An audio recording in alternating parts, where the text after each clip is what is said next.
Ok, Tov. Bezrat Hashem, Naaseh Venatzliach.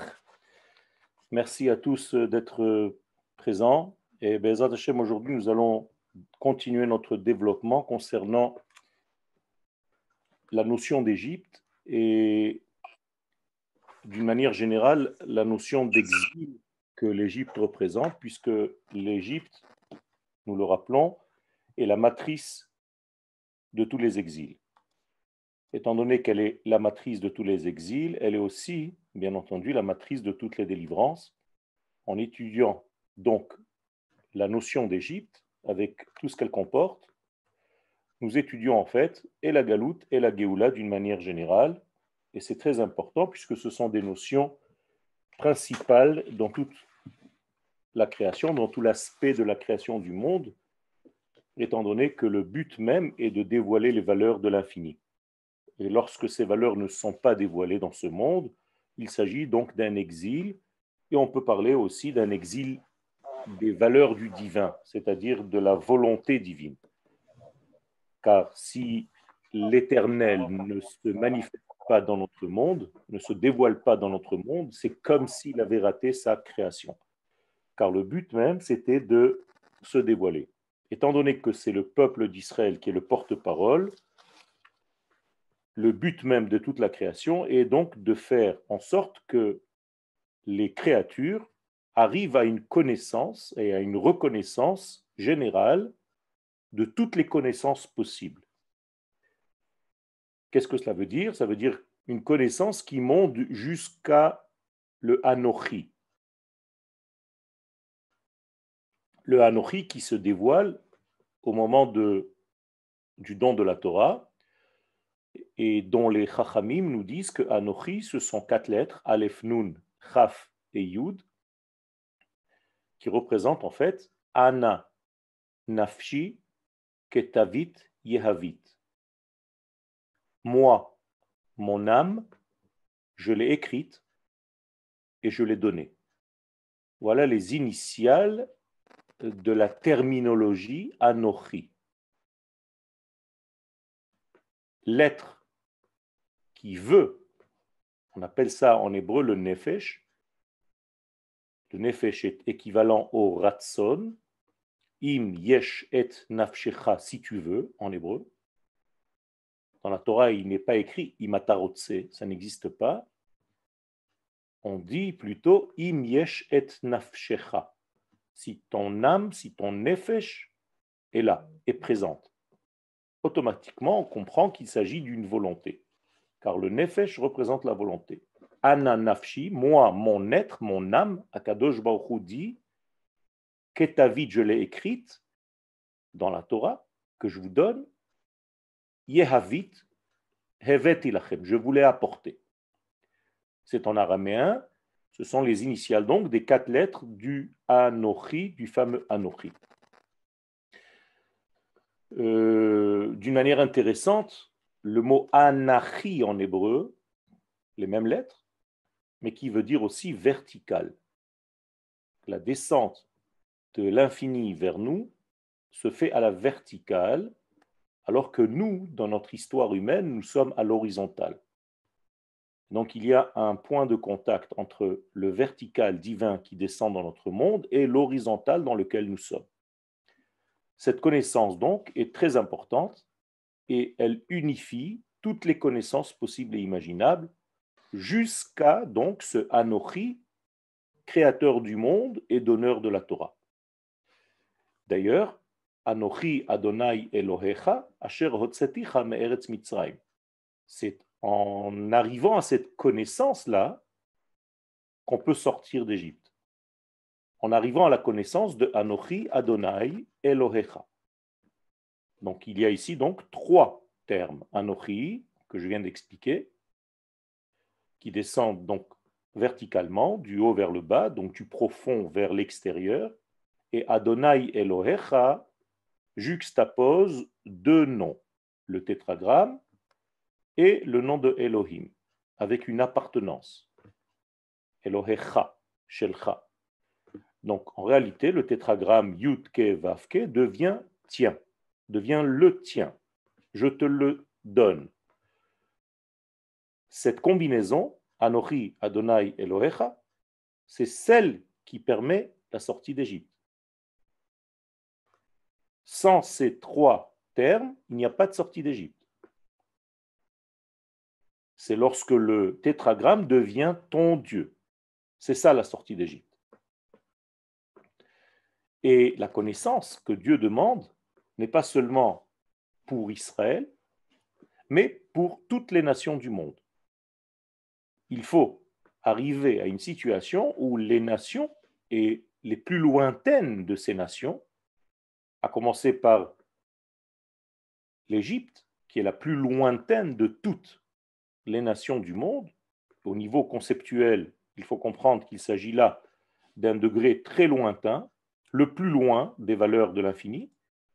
Eh bien, tant que cette Égypte-là, ce concept, n'a pas connaissance du nom d'Hachem, il n'y a pas véritablement de Géoula Shlema. La Géoula ne peut pas être complète. Donc, Akadosh Baruch Hu ne suffit pas de passer par Israël comme intermédiaire, c'est très important. Il faut qu'Israël joue son rôle dans l'histoire, mais ça ne s'arrête pas à Israël. Israël n'est qu'un vecteur qui fait en sorte de porter la parole divine et l'acheminer vers l'humanité tout entière. Et donc, jusqu'au plus lointain de ces degrés, que j'ai nommé l'Égypte. Le verset dans la Torah est donc clair. Veyad'u Mitzrayim ki ani Adonai. Je veux que l'Égypte, tout ce concept, sache que je suis le tétragramme Yudke Vavke. Tant que l'Égypte ne connaît pas mon être, ma volonté, mon désir, j'ai, entre guillemets, pas encore réussi mon projet. Quand est-ce que cela se révèle? Et c'est là justement qu'intervient la sortie d'Égypte, au moment de la sortie d'Égypte. C'est là qu'intervient cette possibilité que l'Éternel se dévoile dans le monde. Puisque l'Éternel a choisi comme intermédiaire le peuple d'Israël, nous avons expliqué que tant que le peuple d'Israël est en exil, ce dévoilement n'est pas possible. Donc il faut attendre la sortie d'Égypte pour que le dévoilement puisse commencer son cheminement.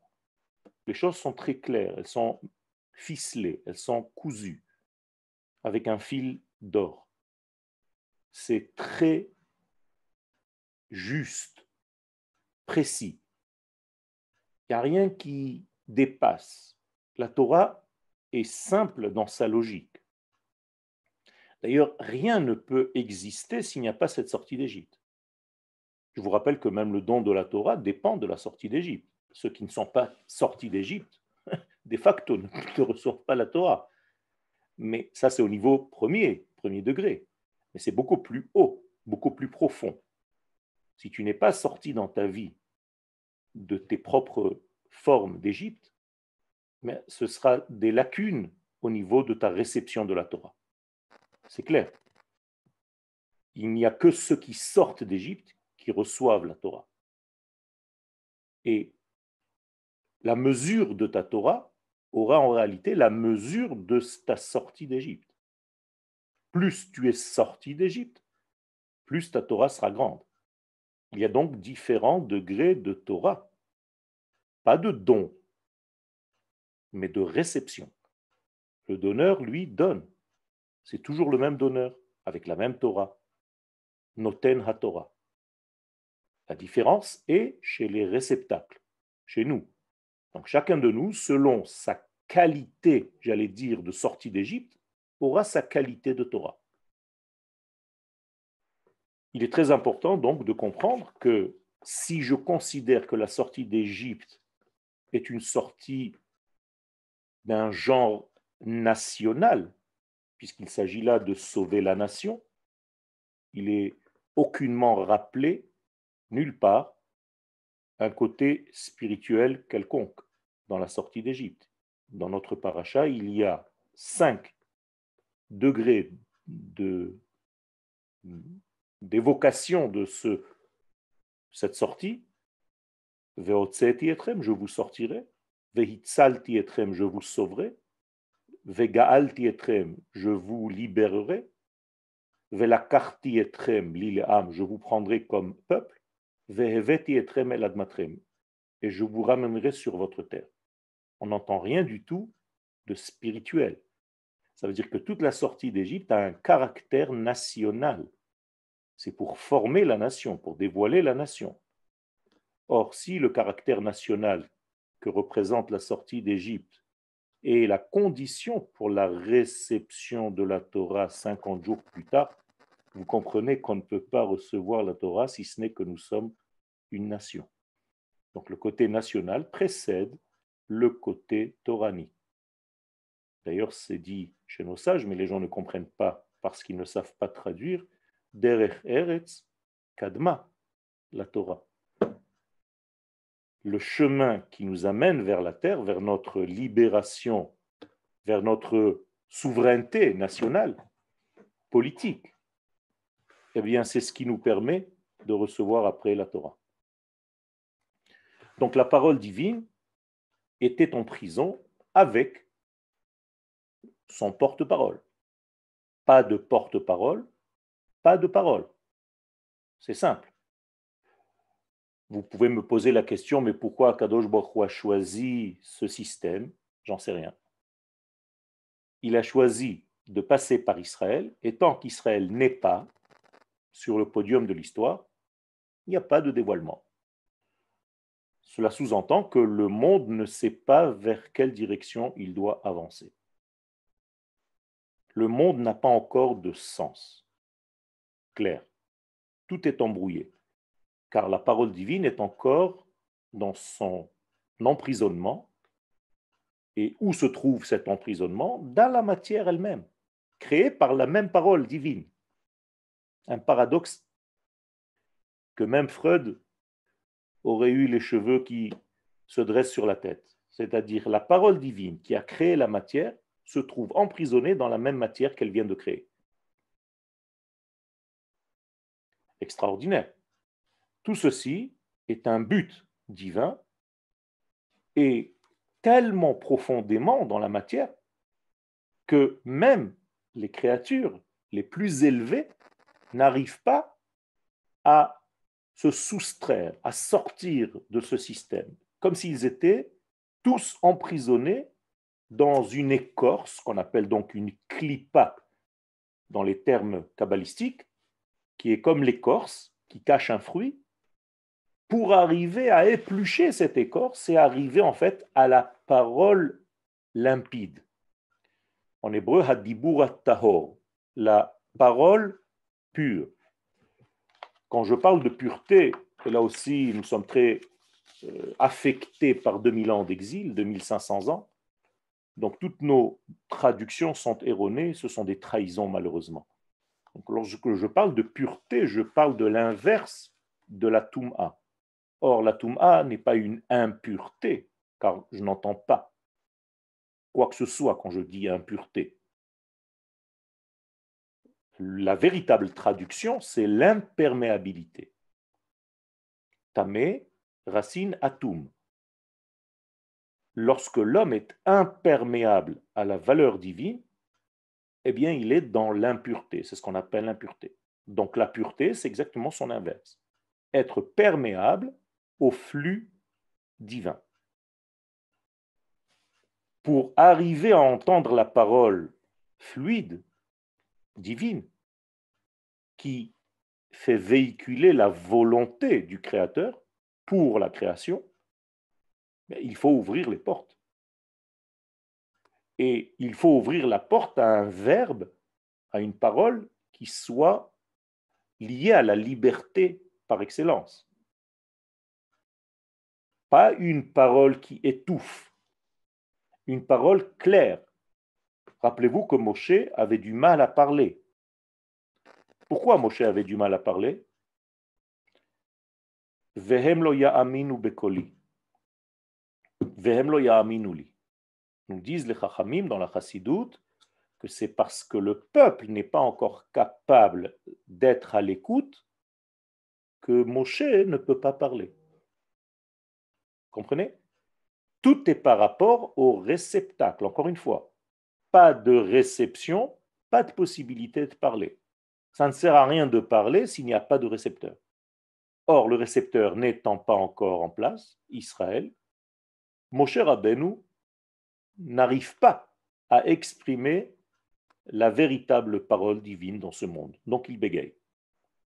Kadosh Baruch Hu ne bégaye pas. Comment est-ce possible que le prophète qui est censé transmettre la parole de Dieu, lui, commence à bégayer? Eh bien, tout simplement parce que le réceptacle n'est pas encore en place. Il n'y a pas d'Israël. En tant que peuple, hein, j'entends bien, je ne parle pas des individus. Eh bien, pas de peuple, pas de réception, donc bégaiement. Il faut donc ouvrir la parole, il faut libérer la parole divine qui passe par la parole de l'homme. C'est en cela que nous sommes différents des animaux. Et cette parole ne doit plus être une chatzitza, c'est-à-dire un obstacle ou un écran séparateur par rapport à sa source initiale. Je dois donc être un homme fidèle dans ma façon de parler à ce qui se passe dans les valeurs suprêmes de l'infini. Je dois être le représentant de cette volonté divine, et dans ma pensée, et dans ma parole, et dans mes actes. Ce qu'on appelle en hébreu marshava, dibur et ma'aseh. Ces 3 degrés doivent être serviteurs, en fait, de cette grande liberté totale qui s'appelle l'infini, béni soit-il. Je suis donc le porte-parole de la liberté divine. Il n'y a pas plus libre que Dieu.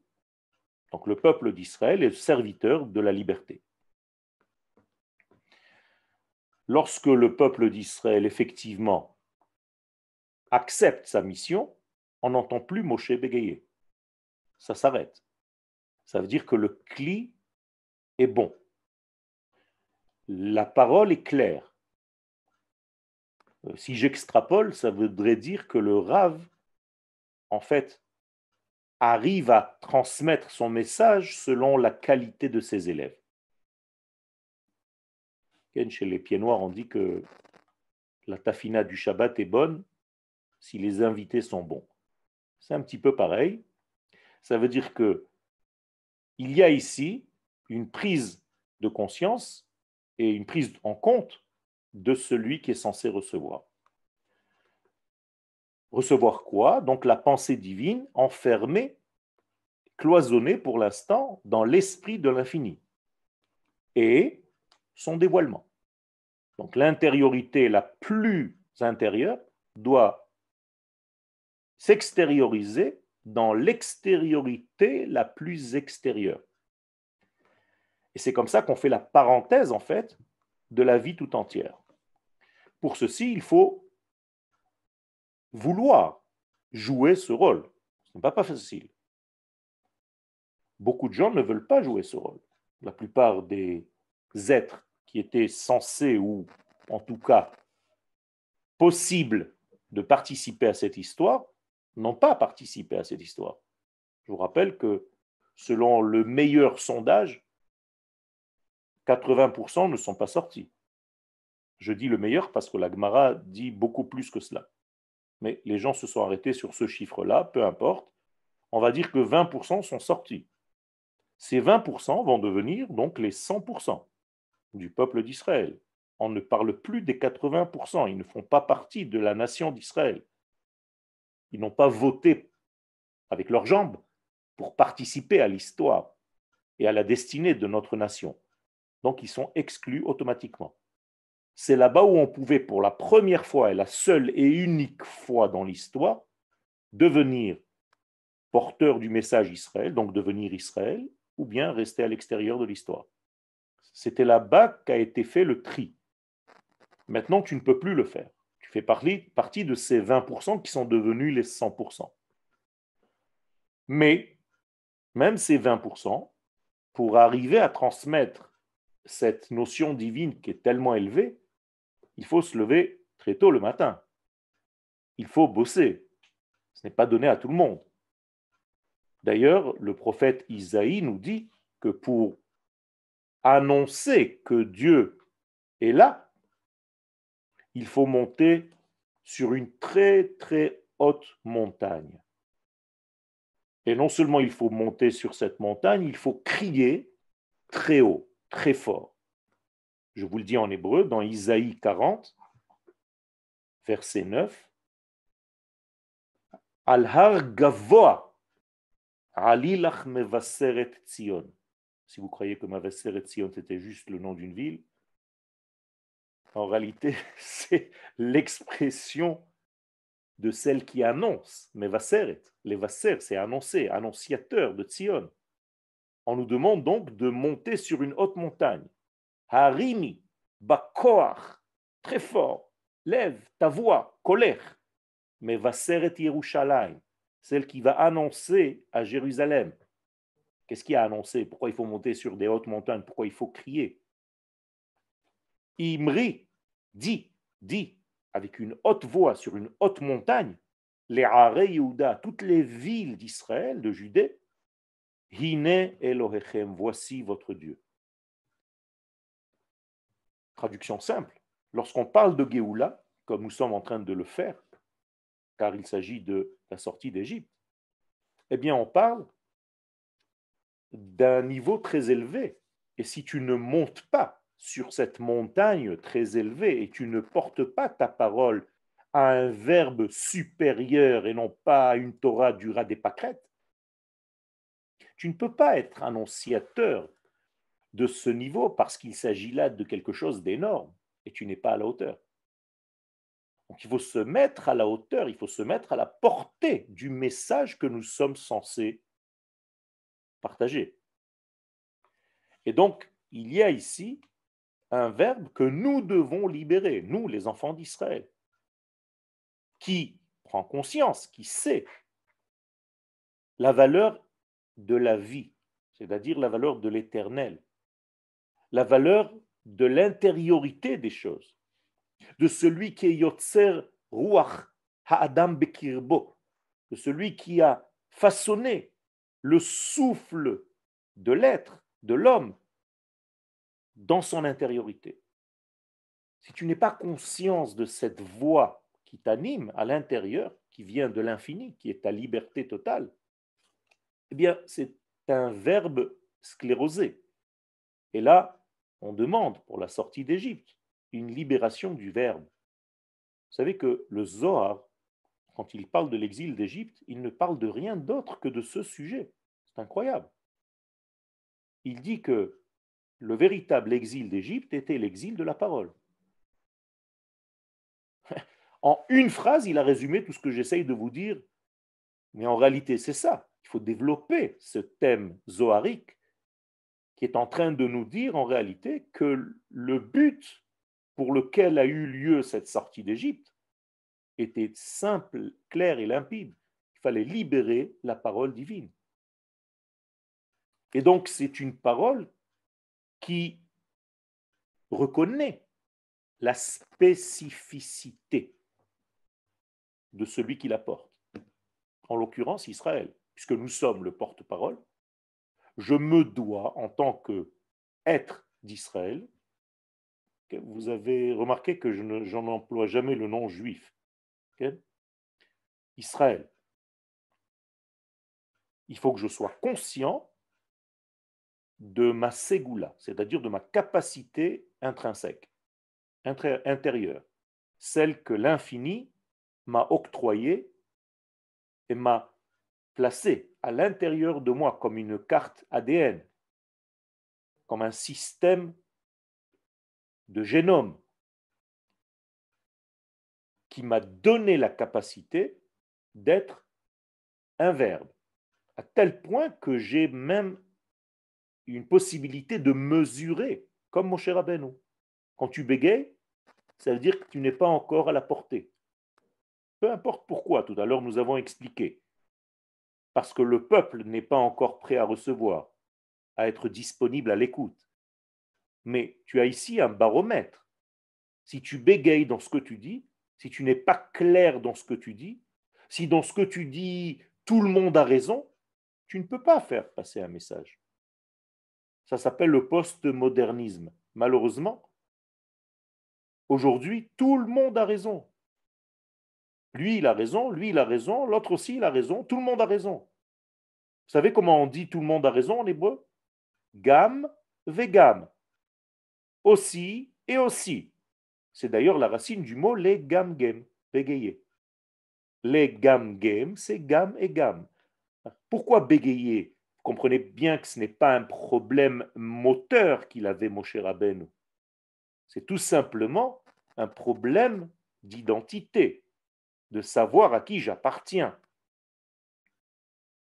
Et lorsque je sais à qui j'appartiens, je ne suis plus aussi et aussi. Je suis moi. J'ai retrouvé mon identité. Et donc le verbe devient de plus en plus clair. Mais tant que je suis megam gem, eh bien tout le monde a raison. Toi aussi, et toi aussi. Gam, vegam. C'est extraordinaire. La valeur des mots en hébreu nous raconte tout. Il suffit juste de les écouter. Donc, cette parole divine doit être reconnue en moi parce que je suis porteur de cette valeur. Donc, je me dois d'enseigner à mes élèves qui nous sommes en tant que nation. Pourquoi j'ai la capacité de véhiculer l'infini, béni soit-il, dans sa volonté? Mais c'est incroyable. Ça paraît tout simplement insensé. Donc, il fallait bien que ce même infini place en moi un système qui me permette de dévoiler cette parole. C'est ce qu'on appelle la Ségoula. C'est une parole qui n'empêche pas, qui ne gêne pas.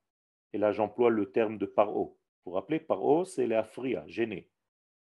Donc, je dois avoir un système qui ne gêne pas la parole, qui dévoile le Hachem, le nom, qui était en exil. Donc, inversez le mot Hachem, vous obtenez le mot Moshe. Donc, Moshe, en réalité, c'est l'antithèse de paro. Paro, celui qui gêne la circulation de verbes, et Moshe, celui qui permet la circulation du verbe divin. Les choses, encore une fois, sont tellement limpides et tellement claires que c'est impressionnant.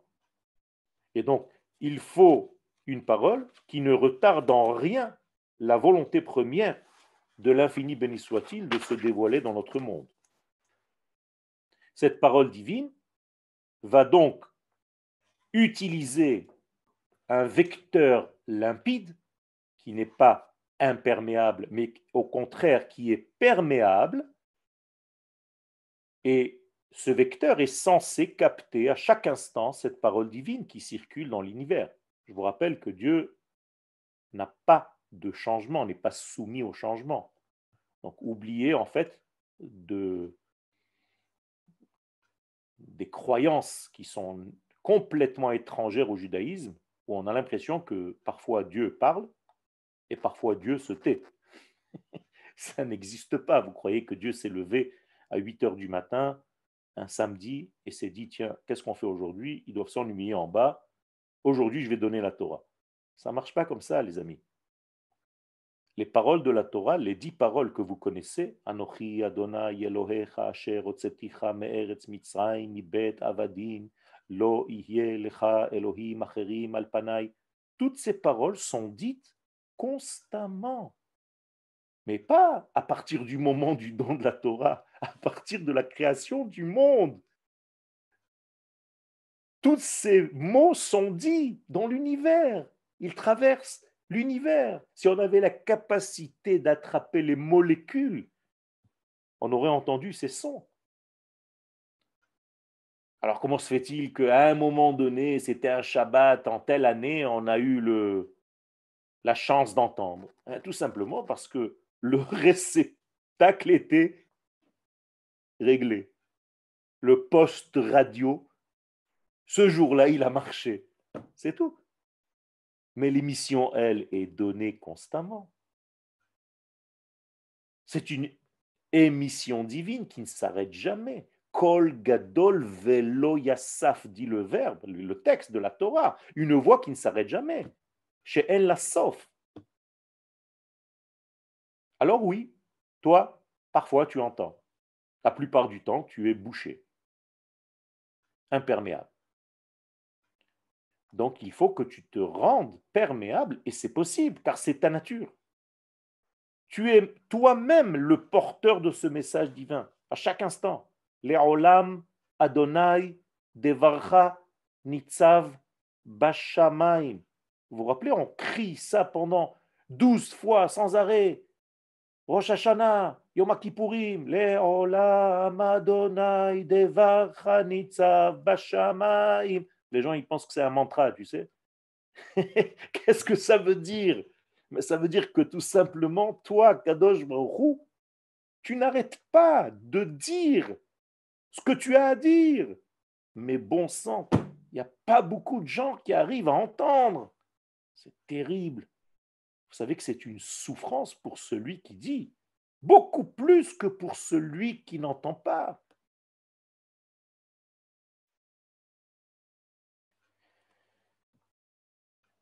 Et donc, malheureusement, pendant des millénaires, la parole divine est restée muette. Une parole muette. Encore un paradoxe. Parole divine qui n'est pas audible. Dans la matière, elle est cachée, cette parole divine. Dans la matière qui nous a créés, qui nous a vus être. David Amelech exprime avec une telle angoisse, j'allais dire, ce que je suis en train de vous dire dans son verset de Teilim, dans son psaume 19, verset 2 jusqu'à 4. Hashamaim mesaprim kevod el. Si tu étais capable d'entendre, tu verrais que les cieux racontent toute la journée. Kevod el, le kavod du maître du monde. Ou maasei yadav, même l'action de ses mains, de ce grand créateur, Magid Arakia. Une autre formulation du ciel, sans rentrer maintenant dans les détails. Vous savez qu'il y a 7 degrés de cieux, avec 7 noms différents. Eh bien, cet autre degré qui s'appelle Rakia, lui aussi, il exprime sans arrêt les actions divines. Pas seulement ses paroles, même les actions. Yom le yom, yabia omer. Chaque jour exprime une parole. Velaila, le laila, yechave da'at. Chaque nuit raconte et a une donnée à nous raconter. C'est terrible. Tout le monde parle. Le ciel, les cieux, les jours, les nuits. Le problème, c'est, et c'est la suite du verset, En omer ve'en dvarim.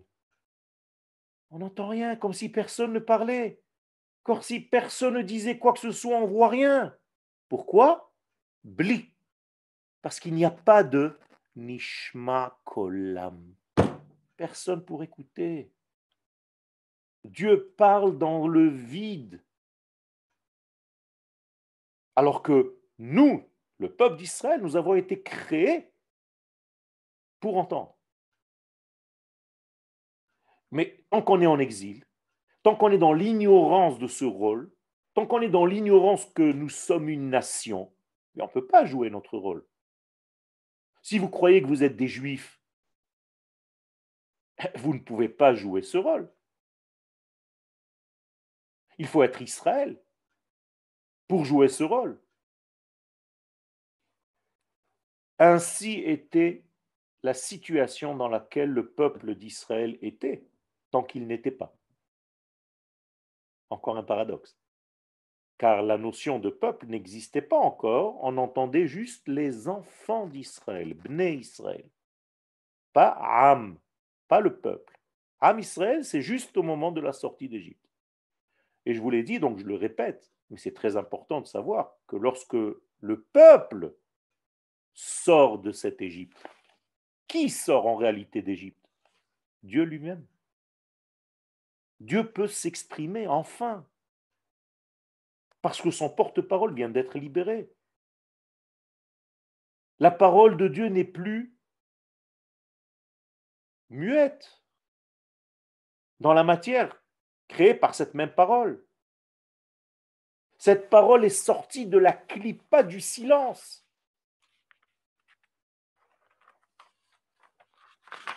En Eretz Israël, nous ne sommes plus imperméables à la parole divine, car nous sommes une nation sur sa terre. Pour dévoiler l'unité de Dieu, il faut un peuple uni en bas. Et nous le disons dans la prière de Mincha de Shabbat. Ata echad, veshimcha echad. Tu es un et ton nom, c'est-à-dire ton dévoilement, ton verbe est un. Et comment ça se passe? Comment est-ce qu'on peut le recevoir? Eh bien, Umi ke'amcha ke'Israël goy echad ba'aretz. Il ne peut passer que par ton peuple Israël, une nation sur sa terre. Magnifique. Et le Zohar, d'ailleurs, de remettre une couche, c'est comme Ripollin, deuxième couche. Si vous n'êtes pas sur votre terre, vous n'êtes pas un goy echad. Comme ça dit le Zohar. Be'eretz Israël, hem goy echad. C'est seulement sur la terre d'Israël qui sont considérés comme goy echad, comme un seul peuple, une seule nation. En dehors de cette terre, ils ne sont pas goy echad. C'est l'inverse. Haman le dit clairement dans la Megillah d'Esther. Yeshno am echad, il y a un peuple, c'est vrai. Mais maintenant il est mefouzar ou meforad. Ben Aramim, il est complètement éclaté, éparpillé, séparé parmi les nations.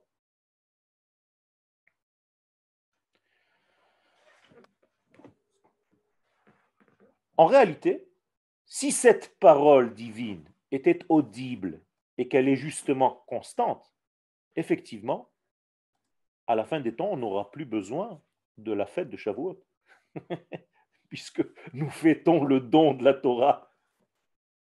Mais c'est un petit peu malheureux, j'allais dire. Nous devrions fêter quoi? La réception de la Torah, pas le don. Quand vous lisez dans vos livres à Shavuot, vous marquez Zman Matan Toratenu, le temps du don de la Torah. D'accord, mais Dieu donne la Torah tout le temps. Tu le dis au présent. Baruch ata Hashem noten la Torah. La véritable fête qu'on aurait dû fêter et qu'on fêtera dans l'avenir, c'est notre réception. C'est pourquoi dans la Megillat Esther, que j'ai rappelé tout à l'heure, que je rappelle maintenant, il est dit Kimou ve Kiblou. C'est la première fois où on a commencé à recevoir. Comme par hasard, c'est la seule fête avec Hanouka qui restera à la fin des temps. Car en réalité, c'est le moment où tu reçois les choses qui m'intéressent, pas au moment où je te les donne. Donc Dieu est le donneur par définition, mais nous, est-ce que nous sommes des récepteurs? Nous sommes censés l'être, oui, nous avons été créés avec les capacités adéquates. Mais il faut activer cette réception. Moralité, ce degré-là, okay, de casser l'écorce du silence, a été un tout petit peu amorcé par Abraham Avinu, mais pas totalement. Ça a cassé un tout petit peu cette épaisseur d'écorce, mais ça n'a pas suffi. Il fallait qu'il y ait et la parole et celui qui l'entend. Les deux, en réalité, sont libérés au même temps, au même moment, à la sortie d'Égypte. Donc, et la parole et celui qui entend cette parole. Extraordinaire. C'est seulement donc en broyant cet écran séparateur épais qu'on a nommé ou surnommé Égypte, qui est un nom de code, vous l'avez compris maintenant, qui représente en fait l'imperméabilité de l'être. Donc tu peux être aujourd'hui aussi dans une certaine situation d'Égypte, dans ton être, individuellement parlant. C'est grave d'ailleurs d'être dans cette situation. Aujourd'hui, la parole divine est beaucoup plus audible parce que nous sommes de plus en plus nombreux sur notre terre. Et vous voyez que nous commençons réellement à jouer notre rôle. Nous sommes un exemple de plus en plus clair pour les nations dans plein de domaines. Aujourd'hui, on se demande comment on fait, comment est-ce possible dans beaucoup de domaines, sans rappeler maintenant, vous les connaissez, on peut faire des listes interminables, Baruch Hashem. Donc nous sommes sortis d'Égypte. Bien entendu, il faut tout doucement enlever les dernières écorces qui restent, car nous sommes porteurs de ce verbe divin, comme nous l'avons dit. Nous avons été créés volontairement par le Créateur avec cette qualité. Et donc, lorsqu'on est descendu au plus profond de l'imperméabilité, de la Toum'a d'Égypte, c'est de là-bas qu'on a libéré, en fait, au plus loin de Dieu, des valeurs divines. Donc, on appelle l'Égypte. L'Égypte, c'est le degré le plus loin du divin. C'est de là-bas qu'on peut en réalité réveiller et Israël, mais l'humanité tout entière, pour briser cette écorce et commencer à libérer la parole. Donc, rappelez-vous bien, la libération d'Égypte, c'est avant tout la libération de la parole. Quand on parle de Géoula, on parle de Géoulat Hadibour, et je terminerai avec cet enseignement, que le Dibour n'est pas quelque chose qui sort de la bouche. C'est vrai, ça s'exprime par la bouche, mais c'est beaucoup plus profond, ça vient du Da'at. Donc on peut dire aisément que la Géoula, c'est Géoulat Hadat, c'est la libération du Da'at. Car en réalité, la parole, c'est le Da'at qui parle. C'est un souffle intérieur qui s'exprime vers l'extérieur. Et c'est en cela qu'en réalité, nous redevenons ce que nous sommes. Et le Da'at, c'est la capacité à faire le lien entre la sagesse et le discernement. Ce qu'on appelle la chokhma et la bina. Dans le corps humain, dans la physiologie humaine, le cerveau droit et le cerveau gauche. Si on arrive à faire cette connexion entre ces deux cerveaux, eh bien, nous libérons le da'at, qui est la connexion, la possibilité de connecter le haut au bas, et en même temps, la parole se libère. Donc, lorsque quelqu'un commence à vous parler, il est en voie de guérison. Ce n'est pas par hasard que la fête de Pessah s'appelle Pessah, puisque c'est la bouche qui parle. Pessah. Enfin, je commence à dire, et Sach est en valeur numérique 68, valeur numérique Chaim. Enfin, j'ai de la vie qui sort à travers ma bouche. Merci pour votre écoute. Je passe sans tarder au développement en hébreu.